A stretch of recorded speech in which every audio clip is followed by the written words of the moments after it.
was alive, General. Somehow, miraculously, I was alive. Some twist of fate, some hand of destiny, but I was alive. Strange as this new world was, I knew Toll must have come this way, and it was my task to find him. And it happened like this.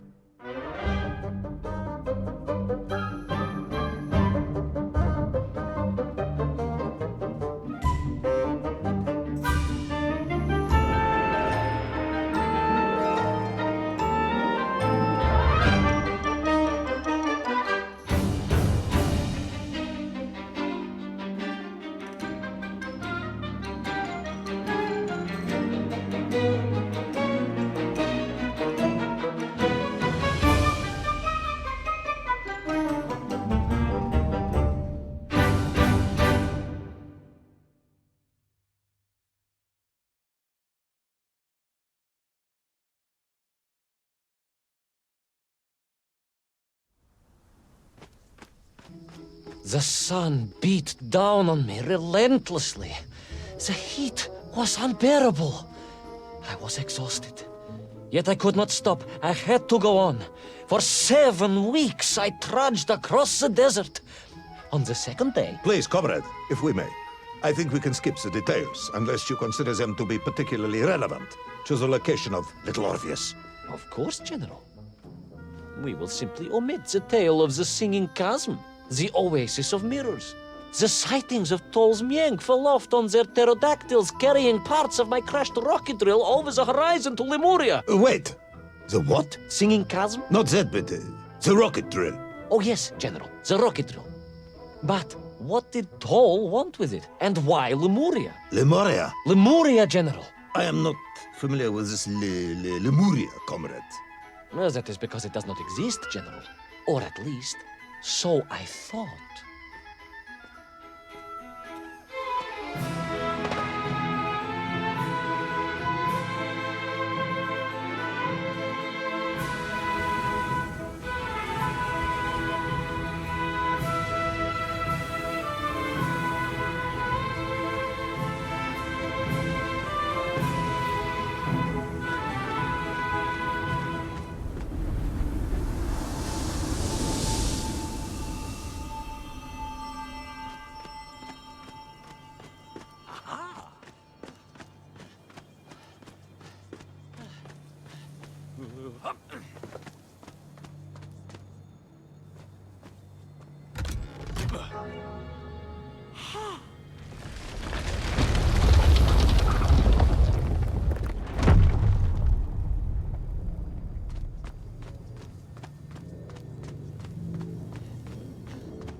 Those strange crystals seem to exert an extraordinary hold over the stone blocks and arches.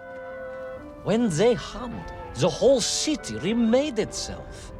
Where they were missing, clearly looted by some villainous thief, the city was fallen to ruin. It was like a vast musical instrument, vandalized, and yet still attempting to toot.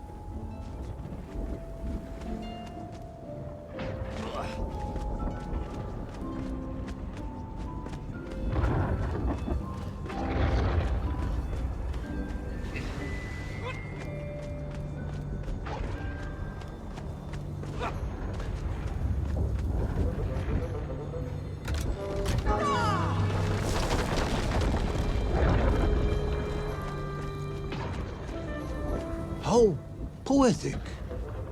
I'm sure our engineers would be fascinated and baffled in equal measure. If the whole department hadn't been arrested for sedition last week, I would happily convey it to their skeptical ears. Sedition, General? Really? How poetic.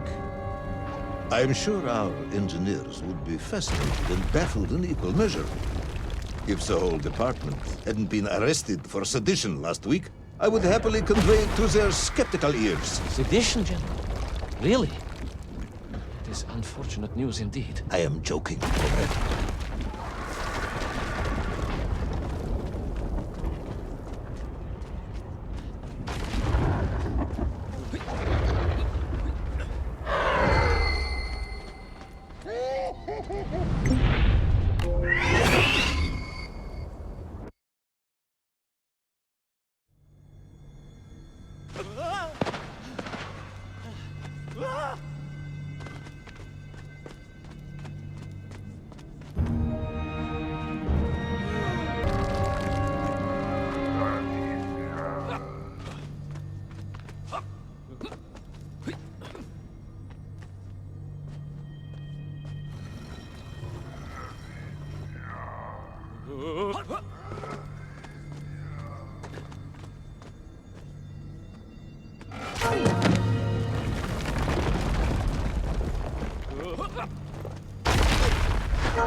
Oh, yes. The Mank were here, all right.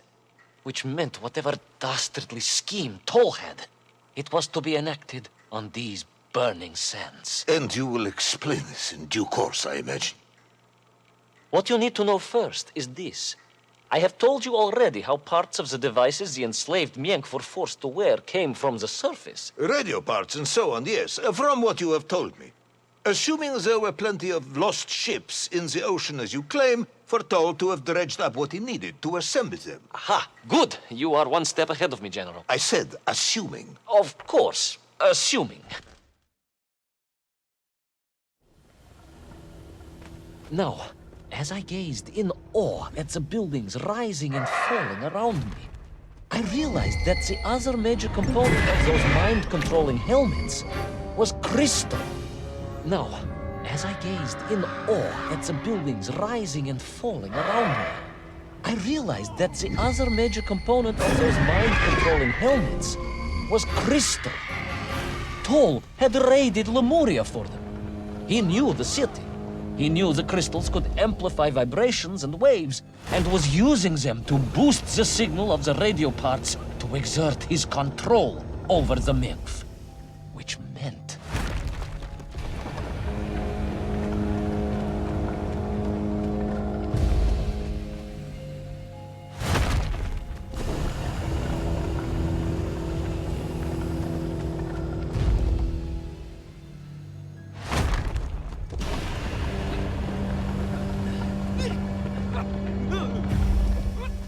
Yes? Imagine, what such amplification could achieve when fused to the finest atomic science our great Soviet civilization has produced.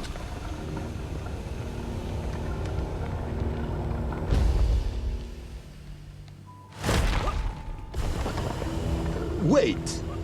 I do not understand. You said Toll was planning on using the bomb to shatter the Earth's crust to return to the surface. A tragic mistake, General. He had not recognized the extent of his mad ambitions. You mean to imply Toll would have attempted to enslave the Russian people? Pah! The will of the Soviet citizen is mighty and strong. To you, perhaps, as a trained warrior, but consider, perhaps instead, a humble son of a toy maker from Tomsk. Ah, yes. Perhaps we have our share of simpletons, after all.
The vast pictograms told of a history of wonders. They seem to suggest the Lemurians were travelers from another world, where a mysterious clock seemed to stand. That is very mysterious. As mysterious as the location of little Orpheus, perhaps. Ah, yes, of course, General. I am just getting to that.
As I bravely explored that ancient city, a question was gnawing at my mind.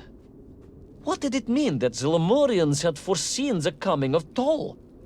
And who was the man from above that was celebrated as the savior of the Miengf?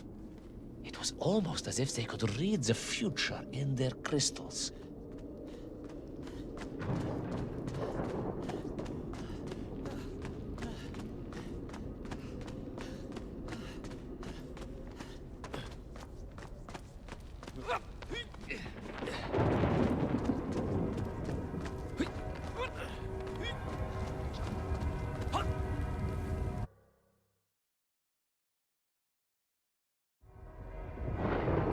The bells of Lemuria tolled and tolled, a roaring symphony, a crescendo of peals that set the city dancing, each note causing the crystals to shimmer and cascade with light.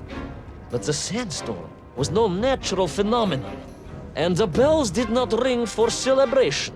Something was very wrong here. Aside from the pterodactyls and the Miengf and the dancing stones and the ancient magical prophecies and the crystals and now the giant bells, you mean? If you don't want me to continue, General, then I can easily just quietly go home. Don't think Chepucho will get you out of this one, comrade.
Raced through those magical structures, a righteous fire in my heart. I was like Dobrynya Nikitsch, prepared to strike at the dragon who threatened my homeland. Your heroism is only surpassed by your modesty. On the contrary, General, I chose Dobrynya carefully. Like him, I am a simple peasant. It was fate that chose me to descend to the Earth's core. It was General Komanin who chose you to descend to the Earth's core. But don't let that get in the way of your story. Oh, well then, award General Polkovnik Kamanin the highest medal in the world. He already has several of those. I cannot take credit for his wisdom in sending me.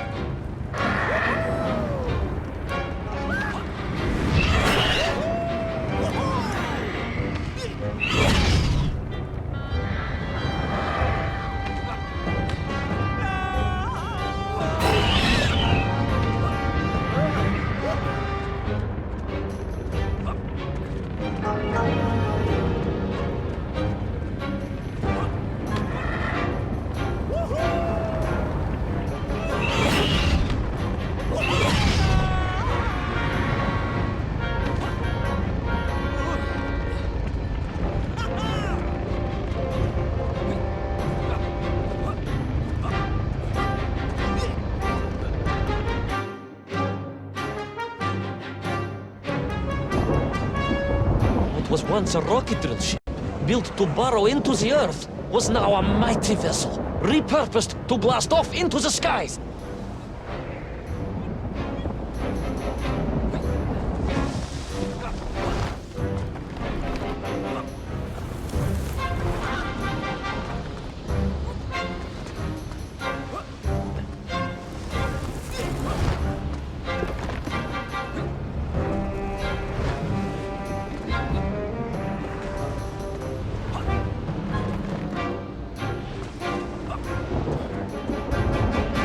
There was no doubt the Tol was headed for the strange world with its clock, although to what end was yet to understand.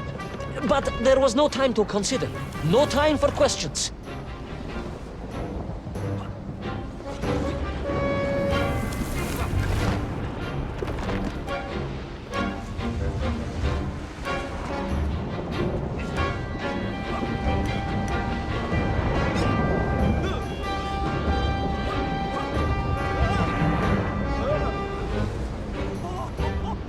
Paul was on the rocket. Little Orpheus was on the rocket. And wherever they were headed, I must head there too, to thwart his plans, recover my drill, and save the world!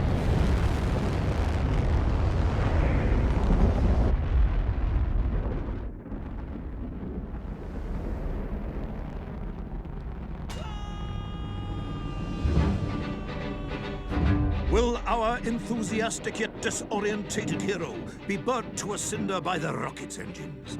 Will he be smashed into the rock that surely must be beyond the Lemurian skies? Does Nikolai Petrovich Kamenyan really need any more medals? What was the strange clock, and what could it all mean? All of these questions, and more, will be answered, if you're extremely lucky, in the next exciting episode of Little ORPHEUS!